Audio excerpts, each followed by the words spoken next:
Salam, hər vaxtınız xeyir olsun müəllimlər. Bu gün texnologiya və metodikadan sertifikasiya üzrə hazırlanmış sualların izahı ilə tanış olacağıq. Sualların texnologiya hissəsi Nurlanə Muradovaya, metodika hissəsi isə Sənan Nəsirliyə aiddir. İndi gələk suallarımızın izahına. Hansı maddənin sayəsində lehim birləşdiriləcək hissələrə daha yaxşı yapışır dedikdə biz flüsü nəzərdə tuturuq. Flüs kimyəvi maddə idi.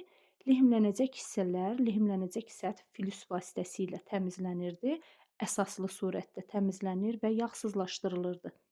Bu zaman lehimlənəcək hissələr bir-birinə daha yaxşı yapışır və lehimləmə etibarlı olurdu. İkinci sualımız. Metal məmulatın səthinin son emalı hansı vasitə ilə aparılır? Səthin son emalı məxməri yeyə və xırda zərrəcikli cilalayıcı sumbata kağızı ilə yerinə yetirilirdi.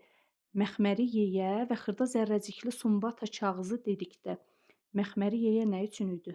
Son cilalama və hamarlama işləri üçün nəzərdə tutulmuşdu. Hansı yeyələrdən gedirdi söhbət?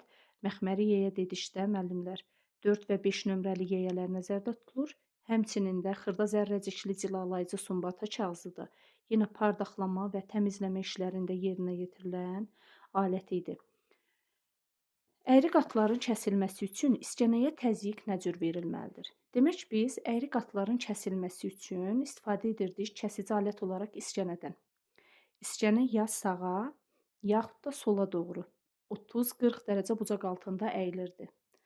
Əvvəlcə sağa doğru əyilmiş iskinə ilə sağ qatlar, sonra isə sola doğru əyilmiş iskinə ilə sol qatlar kəsilib götürülürdü.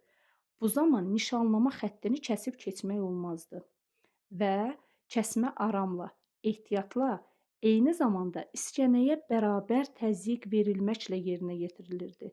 Demək, buradakı sualımızın cavabı bərabər təzyiq oldu. Sonra müəllimlər, balığın daxili orqanları çıxarıldıqdan sonra yerinə yetirilən mexaniki emalı seçin.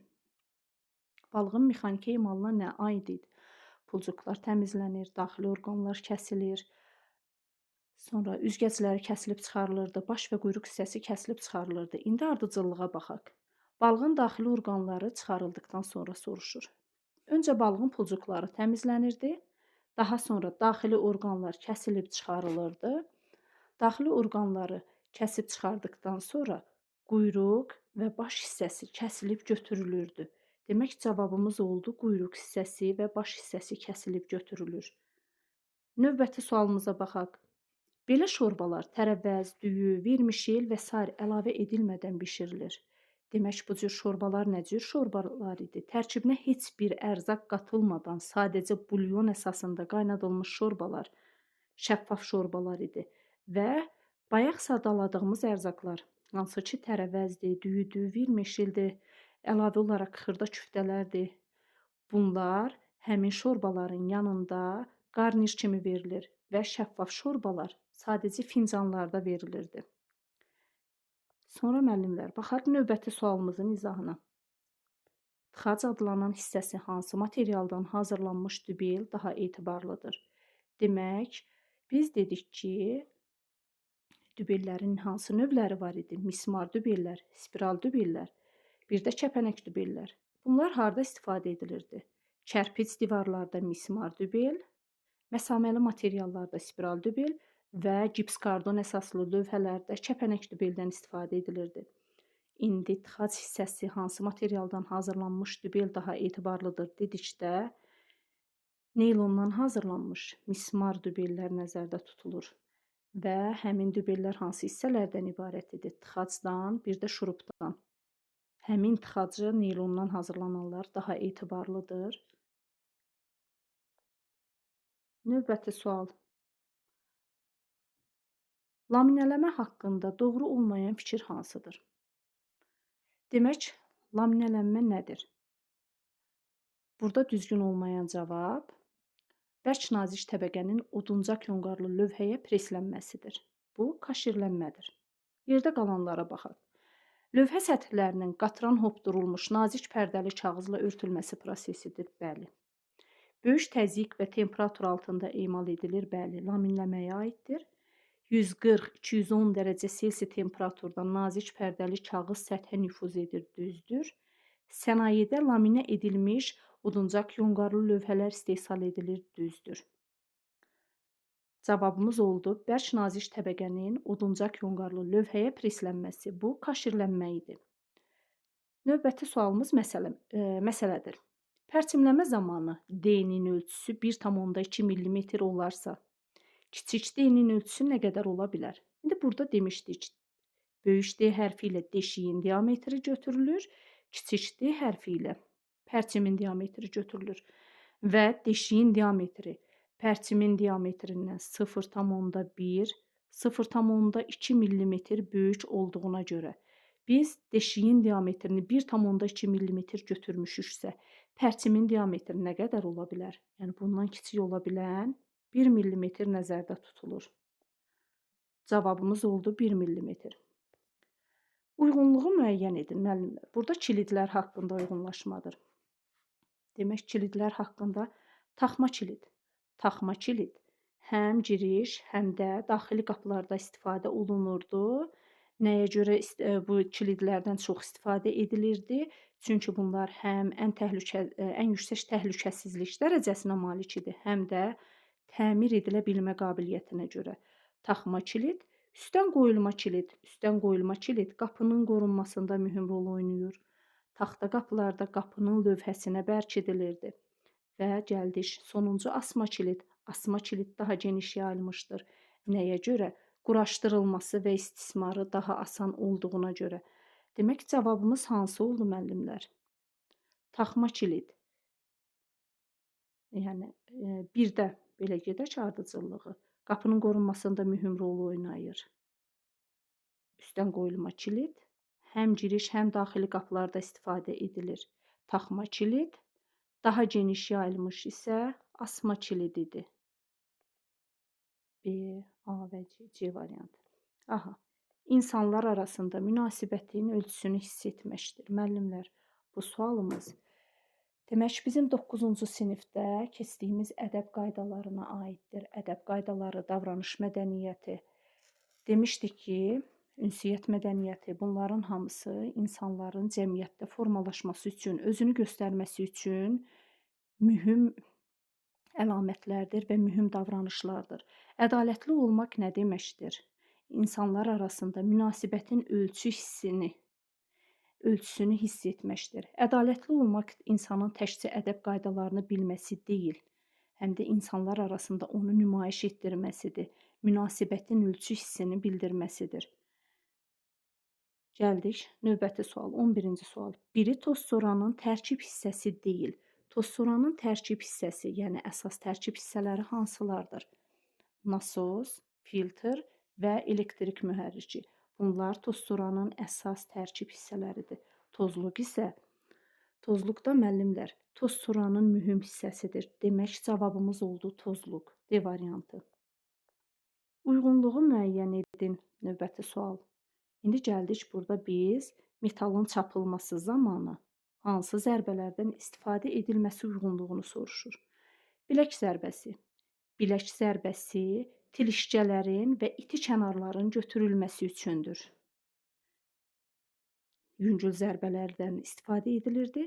Dirsək zərbəsi qalınlığı 2-3 mm aralıqda metalı çapmaq üçün istifadə edilirdi. Nisbətən daha böyük zərbədən istifadə edilirdi və nəhayət çiyin zərbəsi. Burada qol bütünlükdə iştirak edirdi. Qalın təbəqələrin qalınlığı 3-5 mm olan metalların çapılması və böyük səthlərin emalı zamanı istifadə edilən bir zərbə növü idi. Demək, düzgün cavabımız hansı oldu? 1-də birinci, 2-də dirsək zərbəsi üçüncü və 3-də çiyin zərbəsi isə ikinci.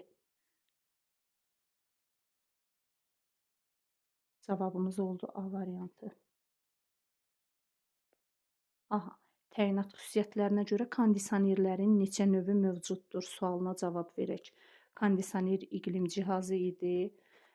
Havanın deməli tənzimlənməsi üçün mühüm rol oynayırdı. Mənzillərdə eyni zamanda istiliyi və soyuğu tənzimləmək üçün nəzərdə tutulmuş bir qurğu idi. Təyinat xüsusiyyətinə görə isə kondisionerlərin 3 növü mövcuddur müəllimlər. Hansıdır bunlar? Məişət, sənaye və yarım sənaye kondisionerləri nəzərdə tutulur. 14-cü suala baxaq. Uyğunsuzluğu müəyyən edin. Uyğunsuzluq dedikdə doğrunun altındakı yanlışı, yanlışın altındakısı olan doğrunu götürməliyik. Demək, burada dənli bitkilər sümbülləmənin əvvəlində siloslaşdırılır. Düzdür. Yəni biz bunu götürməyəcəyik. Paxlallar süpürgə atma mərhələsində siloslaşdırılır. Xeyr, paxlallar süpürgə atmır. Paxlallar qönçələmənin əvvəlində siloslaşdırılır. Demək, cavab olaraq biz götürəcəyik 1-2. Yanlış olduğu üçün uyğunsuzluğu. Paxlalı otlar yaxşı siloslaşır. Xeyr, paxlalı otlar əslində yaxşı siloslaşmır müəllimlər. Demək, bu düzgün cavabdır, amma yanlışın altında olmamalıdır. Qarğıdalı qıçaları südlü sarıya çalan ilkin yetişmə zamanı siloslaşdırılır. Bəli, düzgün cavab budur.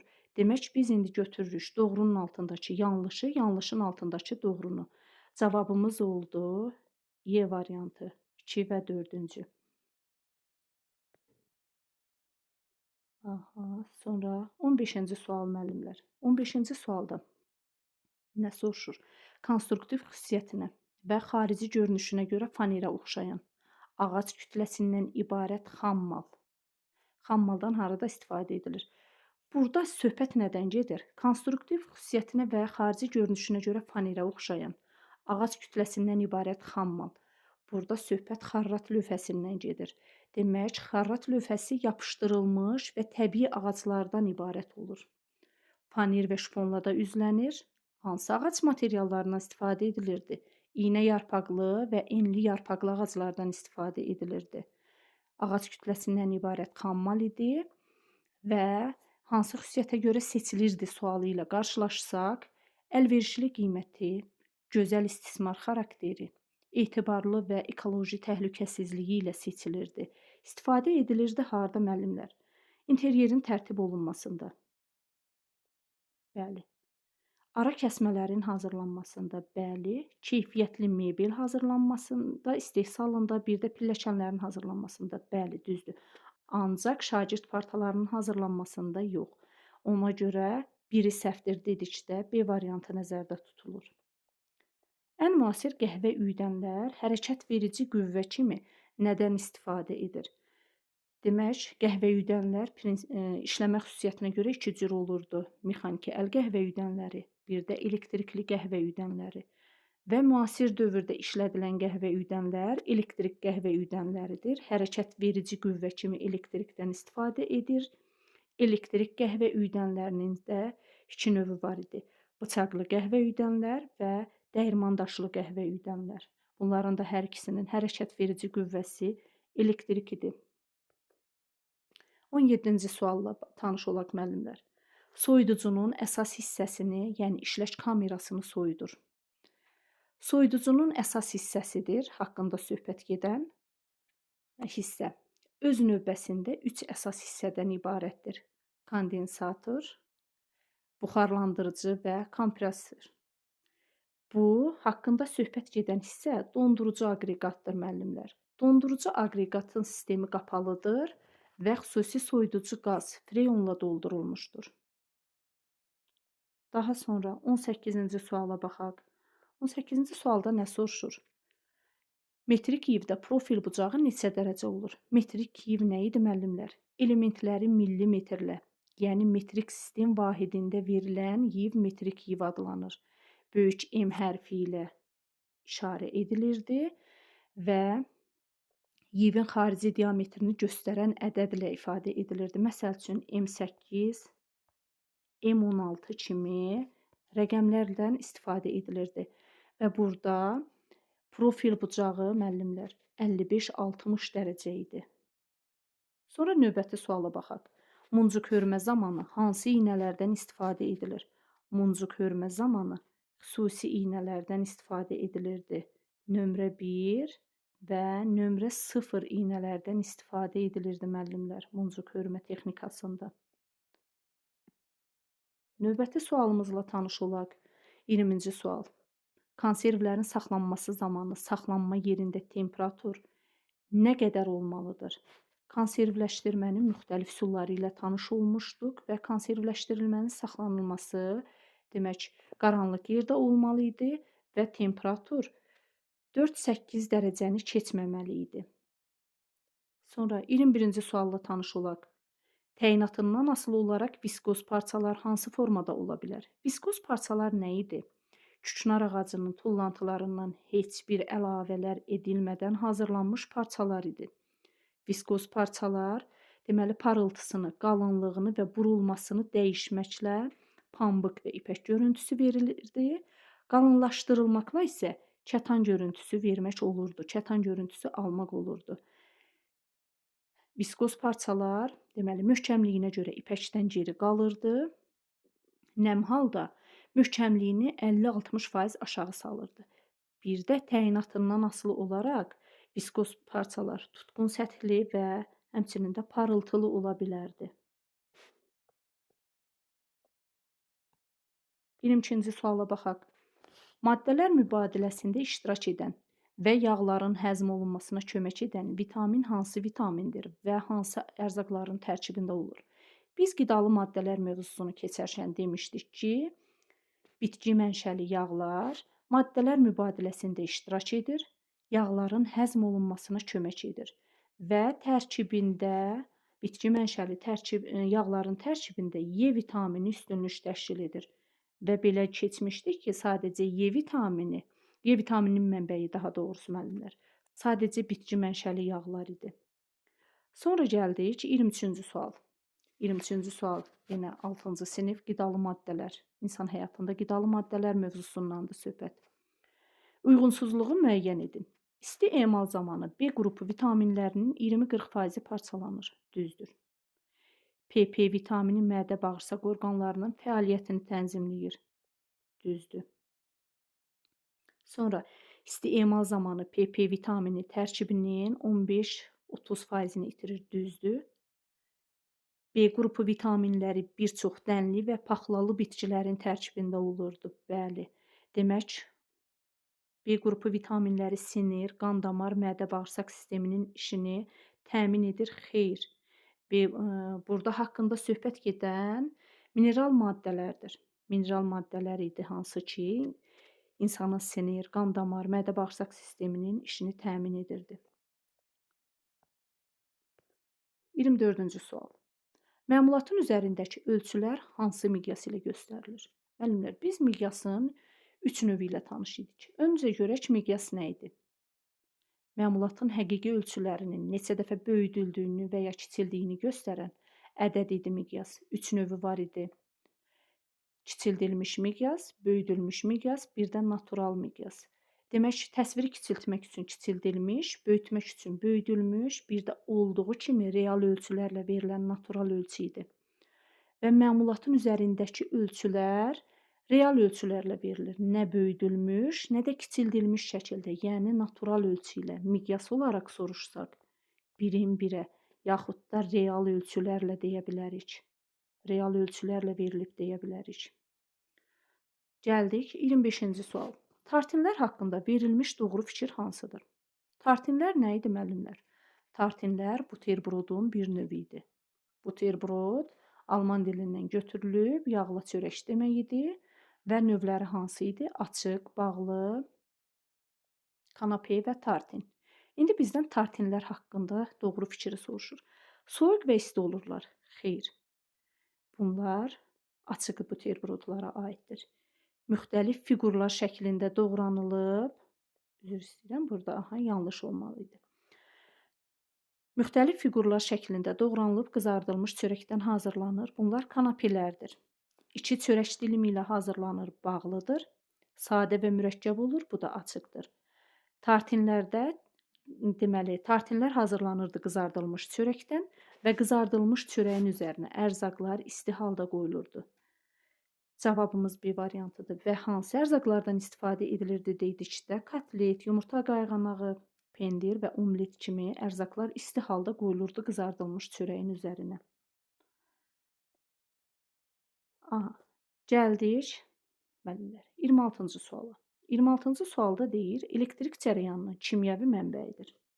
Elektrik cərəyanının kimyəvi mənbəyidir dedikdə nəyi nəzərdə tutur? Qalvanik elementi. Qalvanik element nə idi?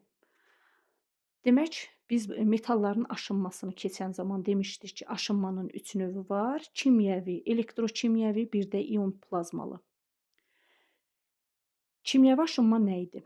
Təsvir, ornament, yazılar. Bunlar kimyəvi vasitələrlə metalın səthinə köçürülürdü və elektrokimyəvi aşınmadan istifadə edilirdi daha sonra. Nə də elektrokimyəvi aşınma kimyəvi aşınmaya nisbətən üstün cəhətləri var və bunların da üstünlüklərindən biri qalvanik elementlərdən istifadə edilməsi idi. Qalvanik elementlə aşınma daha tez müddətdə baş verirdi və metalın səthindəki təsvirin elementləri daha tünd və aydın olurdu. Gəldik növbəti sual, 27-ci sual. Plastik pəncərələrin hansı hissəsi şüşə paketini təsbit etmək üçün pəncərə layında hermetik olaraq möhkəmləndirir? Burada söhbət nədən gedir müəllimlər? Pəncərə yaşmağından. Pəncərə yaşmağı, yəni nə soruşur? Şüşə paketi ilə pəncərənin layında olan həmin o birləşməni, hermetik birləşməni, yəni kipləşmiş birləşməni, hava keçirməyən hissəni təşkil edirdi pəncərənin yaşmağı. Sonra müəllimlər gəldik. Ən məşhur naxış tikmə texnikasıdır. Ən məşhur naxış tikmə texnikası hansıdır? Sapların çarpazlaşması hesabına əldə edilən sıra arası tikişin xarici görünüşünə görə belə bir ad verilib və burada istifadə edilir viskoz saplardan, yun və ipək saplardan. Söhbət gedir xaçvari həcmli naxış tikmədən. 29-cu sual. Çörək məhsulları bədənin ehtiyaclarını ödəyir nə qədər? Öncə gəldik kalori. Kaloriya olan ehtiyacını 60% ödəyir. Daha sonra zülala olan 35%. Dəmir və B1 vitaminini ödəyir 50%. Deməli, burada 3-cü və 5-cini götürürük. 50%. Daha sonra kalsiyuma olan ehtiyacını ödəyir 10%. Bir də vitamin B6-ya 25%. Demək, müəllimlər, cavabımız oldu 1-də 2, 2-də 3, 3, 5-də 1, 4-də 5 və 6-da 4. A variantı. Bir ailənin gəlirlərinin zəruri ehtiyacları qarşılandıqdan sonra qalan hissəsi sərf edilir hara? Demək, biz demişdik ki, ailə büdcəsi müəyyən zaman kəsiyində ailənin gəlir və xərclərinin planlaşdırılması idi. Gəlir nə idi? Gəlir hər hansı bir işin müqabilində yaxud da dövlətdən ödəmə şəklində əldə edilən pul vəsaiti idi. Xərc də ailənin ehtiyaclarının qarşılanması üçün sərf edilmiş vəsait idi. Və ailə büdcəsini biz tərəzi kimi nəzərdə tuta bilərdik. Burada baş verə bilərdi tarazlaşma, gəlir və xərclər bərabər olduğu zaman, xərclər gəliri üstələdiyi zaman kəsir baş verəcəkdi və gəlirlər xərci üstələdiyi zaman. Bu zaman pul istiqamətlənirdi, yönəlirdi hara? Yığıma. Demək, ailə aldığı pulun üzərindən müəyyən qədər məbləği öz ehtiyacları üçün sərf eləyir. Amma yerdə qalan pulu yönəldir yığıma. Demək, sualımızın cavabı oldu yığım. 31-ci suala baxaq. Spesifikasiyada qeyd olunmayanı seçin. Spesifikasiya nə idi? Hazırlanan məmulat haqqında məlumatların yazıldığı cədvəl formasında sənəd idi. Çertyojun yaxud da yerdə qalan digər qrafik təsvirlərin hazırlandığı vərəqin aşağı sağ küncündə verilən cədvəl formasında sənəd idi. Spesifikasiyada müəllimlər nə göstərilirdi? Spesifikasiyanın birinci hissəsində sıra nömrəsi, ikinci sütununda adı, üçüncü sütunda detalların sayı, dördüncü sütunda material və beşincidə qeyd hissəsi qoyulurdu. Beşinci sütunda hansı ki? Demək, burada nə göstərilmirdi? Detalın ölçüləri göstərilmirdi. Düzgün cavabımız ölçülərdir. 32-ci sual ilə tanış olaq. Rəsmə əsasən pərçimləri başlıqlarının formasına görə sıralayın. Pərçimlərin başlıqları. Demək, birinci hansı pərçimdir? Yarımgirdə. İkinci yastı, başlığının formasına görə deyirik. Üçüncü gizlidir. Dördüncü isə yarım gizlidir. Pərçim nə idi? Başlıqdan və mildən ibarət olan bərkidici detal idi.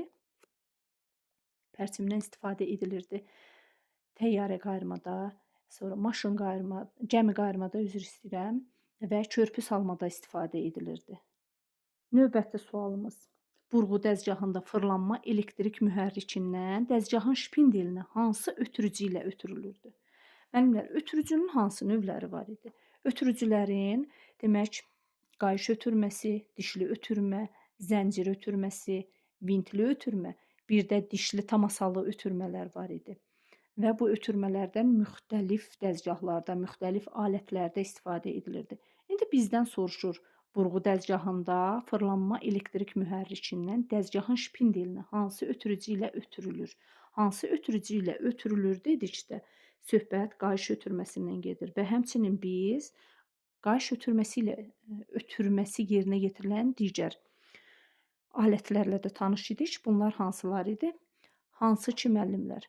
Demək, tikiş maşını, bir də torna dəzgahında aid idi bu. Qayış ötürməsindən istifadə edilirdi. 34-cü sualımız, məsələmiz.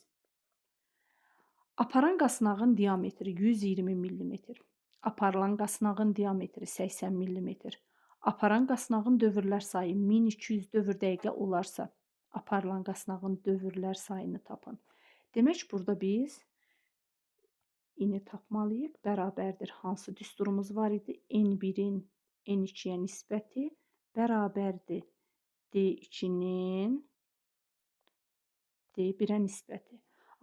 Demək, burada bizə verilib hansılar? Aparan qasnağın diametri. Diametr dedikdə D1 verilib. Aparılan qasnağın diametri D2 verilib. Aparan qasnağın dövrlər sayı dedikdə N1 verilib. Biz burada tapacağıq N2-ni. Və demək, 1200 bölünsün N2 bərabərdir 80-in 120-yə nisbəti. Və burada çarpaz vurub böldükdən sonra N2-nin qiyməti tapılır 1800 dövr dəqiqə. N2-nin qiymətini tapdıq 1800 dövr dəqiqə. 35-ci suala baxaq. Quraşdırılmasında şurup istifadə edilməyən mebel furniturunu seçin. Mebel furnituru nə idi? Mebel hissələrini birləşdirmək üçün istifadə edilən köməkçi vasitələr idi. Hansılar idi? Dəstək, küpləşdirici, maqnit saxlayıcı, künclüklər, qıfıllar, qıfıl diziciklər, rəf saxlayıcı, həncama. Bunlar mebel furniturları idi. Və indi bizdən soruşulan sualın cavabına baxaq. Quraşdırılmasında şurup istifadə edilməyən mebel furnituru. Cavab rəf saxlayıcılardır müəllimlər. Rəf saxlayıcılar metal və plastik kütlədən hazırlanır və üfüqi rəflərin bərkidilməsi üçün istifadə edilir. Nə cür bərkidilir? Demək, rəf saxlayıcı mildir da, dedik ki, mildir. Bu şkafların yan divarlarında yerləşən bir tərəfi bağlı deşiklərə quraşdırılır. Quraşdırma zamanı şuruplardan istifadə edilmir. Cavabımız rəf saxlayıcıları. 36-cı suala baxaq. Dispenserin çıxdaş etdiyi banknotlar hara daxil olur? Cavabımız, demək müəllimlər, cavabımız oldu reject kasset. Reject kasset nə idi? Çıxdaş edilmiş banknotların, yəni pulların atıldığı bir hissə idi. Və reject kassetdə 2 cür olurdu. Birincisi yaxşı pullar üçün idi. İkincisi isə çıxdaş edilmiş pullar. Yaxşı pullar nə zaman reject kassetə düşə bilərdi? Ola bilər işıq söndü, hər hansı bir problem, nasazlıq baş verdiyi zaman yaxşı pullar düşür birinci hissəyə. Çıxdaş edilmiş pullar isə bunlar düşür reject kassetin ikinci hissəsinə. Növbəti sualımız. Geyimin sökülmüş hissəsi kiçikdirsə, əl altında tikiş maşını yoxdursa, bu zaman sökülmüş hissə hansı əl tikişi ilə bərpa edilməlidir? Biz demişdik ki, sökülmüş hissə kiçik olduğu zaman və əl altında tikiş maşını olmadığı zaman iynə arxaya tikişdən istifadə edilir. Bu tikişdə işin gedişi sağdan soladır. İynə ilə arxaya tikiş arası edilir. Sonra parçanın tərsi üzündən iynə içi tikiş arası qabağa keçirilir. Bu tikişdə tikiş araları eyni uzunluqda olmalıdır. Həmin o eyni uzunluqda olması və tikiş arasının, yəni tikişlərin yerinə yetirilmə qaydası onu maşın tikişinə bənzədir. Yəni ki, hər növbəti tikiş digəri bitən nöqtədə başlayır və belə tikişdə dedik ki, maşın tikişini xatırladır. Eyni zamanda birbaşa tikiş adlanır.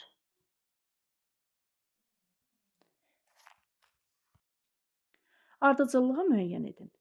Burada söhbət deməli nədən gedir? Üstdən qoyulma kilidin taxta qapılara quraşdırılmasından. Üstdən qoyulma kilid qapının, yəni taxta qapıların lövhə hissəsinə bərkidilirdi. Və biz ardıcıllığa baxaq. Ardıcıllıq nə cür yerinə yetirilir? Əvvəlcə qapının dirəyində döşəmədən təxminən 1,2 metr hündürlükdə kilidin yeri müəyyənləşdirilir və karandaşla bərkidici lövhə üçün novun yeri nişanlanır. Daha sonra nov elə dərinlikdə kəsilir ki, bərkidici lövhə qapının dirəyi ilə eyni səviyyədə olsun. Sonra qapı, yəni qapının üzərində iki tərəfi açıq dəlik açılır.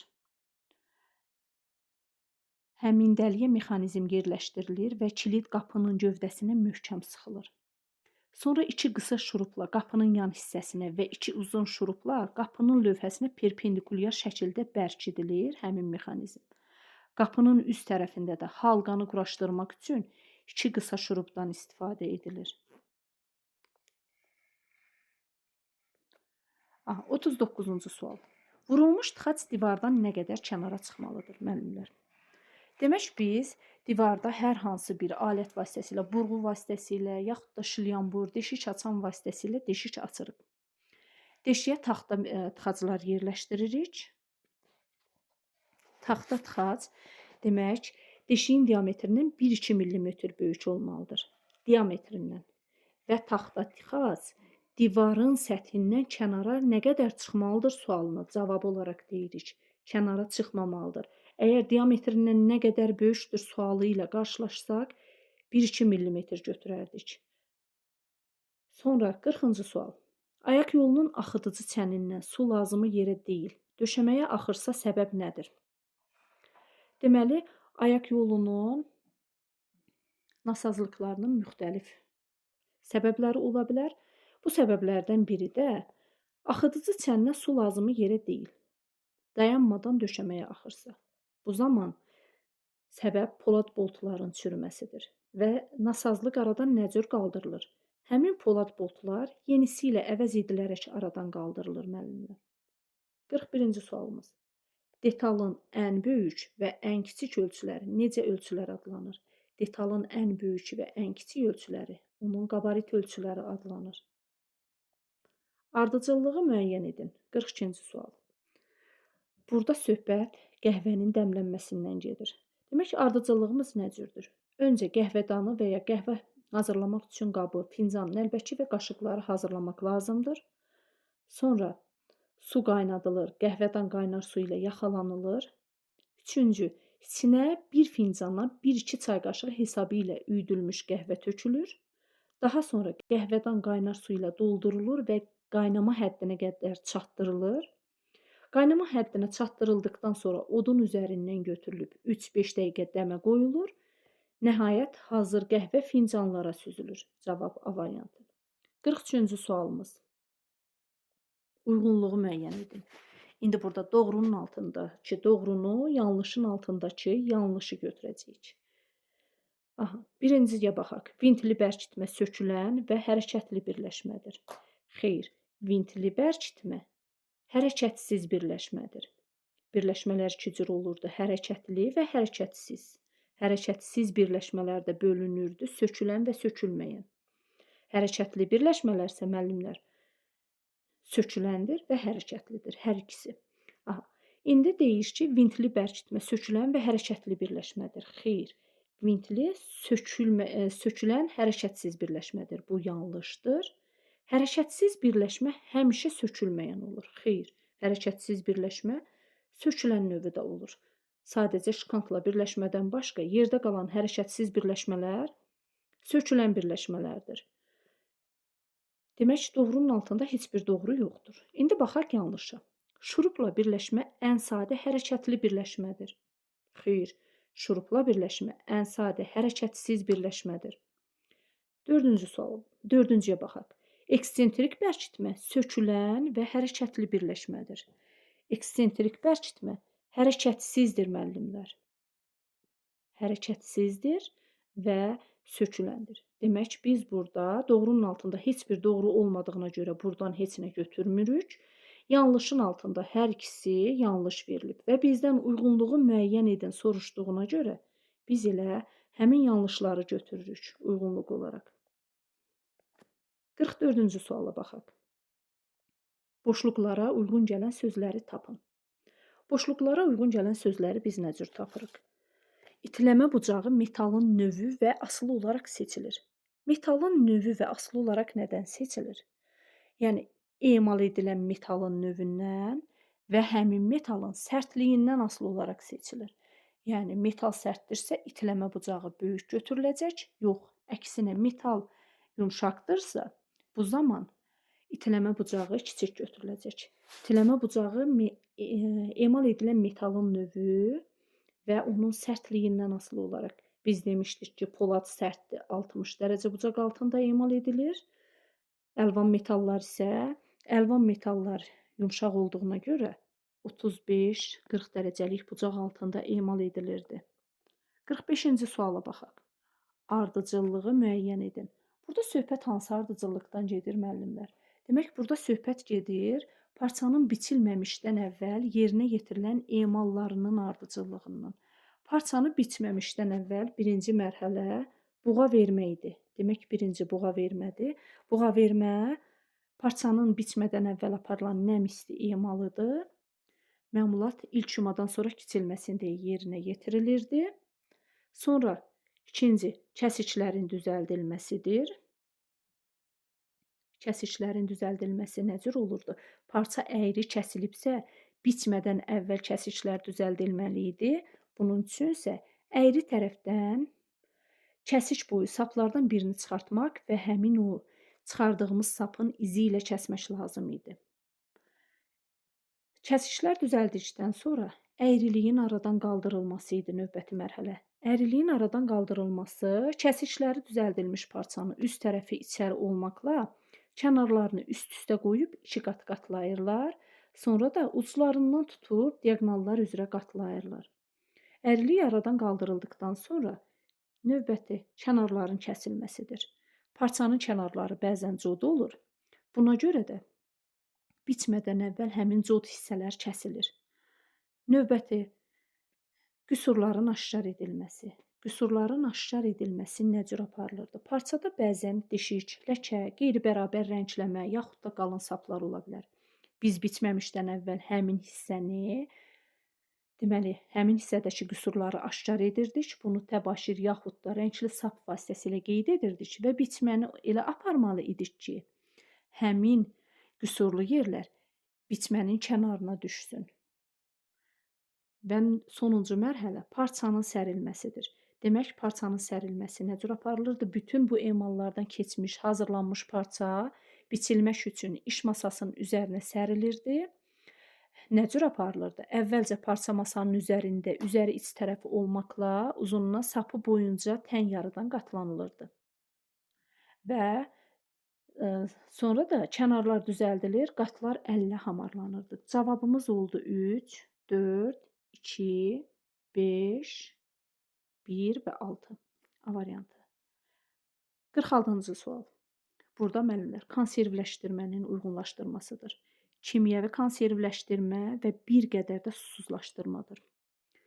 Bu hansı idi? Kimyəvi konservləşdirmə və bir qədər susuzlaşdırma bu hissə vermə idi.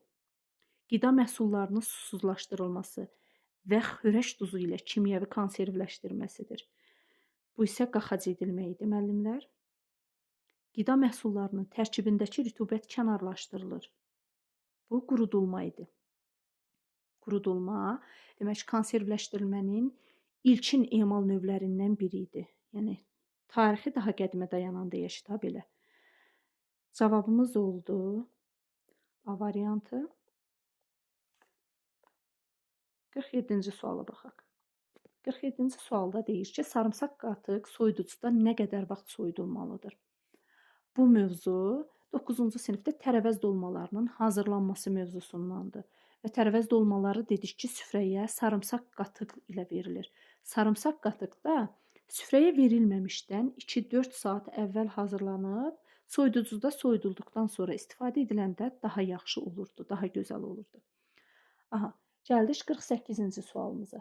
48-ci sualda bizdən nə soruşur müəllimlər? Demək, səfər metal lövhənin nişanlama xətti boyunca dodaqlar səviyyəsində məncənədə bərkidib, taxta tirciyə çəkiclə zərbələr endirdi. Səfər hansı emalı yerinə yetirirdi? Əməliyyatı yerinə yetirirdi. Demək, biz metalların əyilməsinin müxtəlif üsullarını keçmişdik. Metalların əyilməsi üçün müxtəlif alətlərdən istifadə etmək olardı. Və nə cür yerinə yetirilirdi? Demək, deyir ki, nişanlama xətti boyunca səviyyədə məncənədə bərkidib taxta tirciyə çəkiclə zərbələr endirir. Əyilmənin hansı üsulları var idi? Məncənədə, sağanaqda, yumru ağız kəlbətinlə və əymə tərtibatında. Məncənədə nə cür olurdu? Məncənədə metal lövhə və ya məftil nişanlama xətti boyunca dodaqlar səviyyəsində məncənədə bərkidilib, taxta tirciyə çəkiclə zərbələr endirilirdi. Məncənədə bərkidilən pəstahın üzərinə taxta tirciş qoyulur və çəkiclə həmin tirciyə zərbələr endirilirdi. Demək, burada səfər hansı əməliyyatı yerinə yetirirdi? Metal lövhəni əyirdi. Hansı üsulla? Məncənədə əymə üsulu ilə. 49-cu sualımıza baxaq. 49-cu sualda müəllimlər gözlərdən məmulata qədər məsafə, emal edilən məmulatdan gözə qədər məsafə, emal edilən əşyadan gözə qədər məsafə. Demək, gözlərdən məmulata qədər məsafə olurdu 30 sm. Bu nə idi? Parçanın emalı zamanı düzgün oturuş qaydaları idi. Düzgün oturuş qaydalarına riayət edilməsə, gözlərdə zəifləmə, onurğa sütununda əyilmə, baş ağrısı, yorğunluq, halsızlıq kimi hallar baş verirdi. Gözlərdən məmulata qədər məsafə olmalı idi 30 sm. İkincidə, emal edilən məmulatdan gözə qədər məsafə. Emal edilən məmulatdan gözə qədər məsafə müəllimlər. Bu, parçanın nəm isti emalı zamanı emal edilən məmulatdan gözə qədər məsafədən söhbət gedirdi. Bir də, üçüncüdə, emal edilən əşyadan gözlərə qədər məsafə. Bu isə tikiş maşınında gözlərdən emal edilən əşyaya qədər olan məsafədən gedirdi. Cavabımız 1-də A, 2-də C və 3-də B. C variantıdır. Gəldik müəllimlər sonuncu 50-ci sualımıza. 50-ci sualımızdan nə soruşur bizdən? 50-ci sualda bizdən soruşur ki, Xədicə satmaq üçün geyim məmulatları hazırlayırdı. O məmulatın kənarını qatladı və qatlama yerini maşın tikişi ilə bərkitdi. Xədicə tikiş maşınında hansı əməliyyatı yerinə yetirirdi? Müəllimlər, biz bilirik ki, tikiş maşınında bir neçə əməliyyat yerinə yetirilə bilər və hər əməliyyatın özünün açar sözləri, hər əməliyyatın özünün icra prosesi var. Deyir ki, məmulatın kənarını qatladı və qatlanma yerini maşın tikişi ilə bərkitdi. Demək, detalın və məmulatın qatlanmış kənarının bərkidilməsi üçün maşın tikişi hansı idi? Tam tikmə. Bu, detalın və məmulatın kənarı qatlanır, daha sonra isə tikilirdi. Demək, burada düzgün cavab oldu tam tikmə müəllimlər. Çox sağ olun müəllimlər. Növbəti sualımız. Geyimin sökülmüş hissəsi kiçikdirsə, əl altında tikiş maşını yoxdursa, bu zaman sökülmüş hissə hansı əl tikişi ilə bərpa edilməlidir? Biz demişdik ki, sökülmüş hissə kiçik olduğu zaman və əl altında tikiş maşını olmadığı zaman iynə arxaya tikişdən istifadə edilir. Bu tikişdə işin gedişi sağdan soladır. İynə ilə arxaya tikiş arası edilir, sonra parçanın tərs üzündən iynə iki tikiş arası qabağa keçirilir. Bu tikişdə tikiş araları eyni uzunluqda olmalıdır. Həmin o eyni uzunluqda olması və tikiş arasının, yəni tikişlərin yerinə yetirilmə qaydası onu maşın tikişinə bənzədir.